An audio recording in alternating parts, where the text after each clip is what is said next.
शिवाजीनगर येथे झाड पडून एका तरुणाचा मृत्यू। शिवाजीनगर परिसरातील पाझर तलाव भागात बुधवारी येथे सायंकाळी 7:30 वाजता कामावरून दुचाकीने घरी परतणाऱ्या 36 वर्षीय तुषार रघुनाथ पवार या कामगाराचा गुलमोहर वृक्ष कोसळून जागीच मृत्यू झाल्याची धक्कादायक घटना घडली।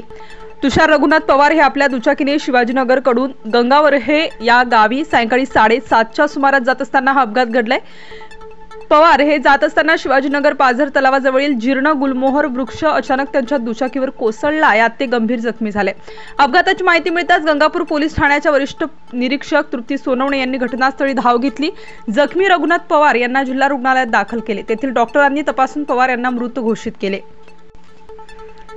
या घटनेने जीर्ण व धोकादायक वृक्षाचा प्रश्न पुन्हा ऐरणीवर आला असून महापालिका प्रशासनाने जीर्ण व धोकादायक झाडांबाबत योग्य निर्णय घ्यावा अशी मागणी सामाजिक कार्यकर्ते अमोल पाटील यांनी केली। सातपूरच्या शिवाजीनगर परिसरात जोरदार पाऊसही नसताना गुलमोहर वृक्ष कोसळून दुचाकी स्वाराचा दुर्दैवी मृत्यू झाल्याने या घटनेबाबत हळहळ व्यक्त होत आहे।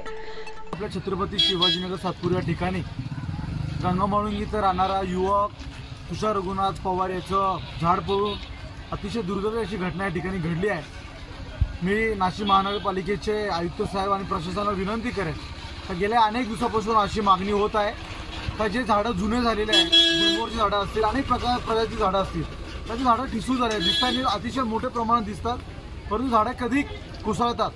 बघितलं असं आता मान्सून सुरू झालेलं आहे, तर मी महापालिकेचे आयुक्त प्रशासनाला अशी विनंती करेन, मागे सुद्धा आमच्या इथे राहणारे छत्रपती शिवाजीनगर येथील पोपटराव सोनवणे यांच्या रिक्षावरती सुद्धा आयटीआय सिग्नल इथे झाडं पडलं होतं, त्यांचं पण जागेवरती मृत्यू झाला होता।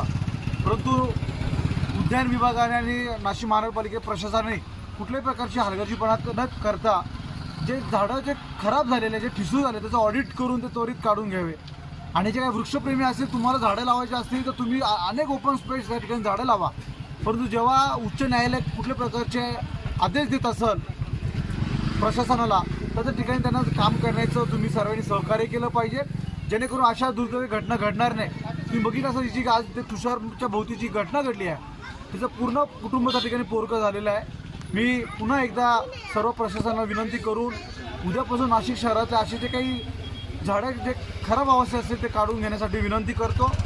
यापुढे आपण अशी कुठली कारवाई केली नाही, आम्ही जन आंदोलन त्या ठिकाणी राजीव गांधी भवन या ठिकाणी उभारू असा इशारा मी सर्व नाशिककरांच्या नागरिकांच्या वतीने देतो, भारतीय जनता युवा मोर्चाच्या वतीने देतो, अशी या ठिकाणी आपल्या माध्यमातून प्रशासनाला विनंती करतो। धन्यवाद। Star news bureau, Nashik.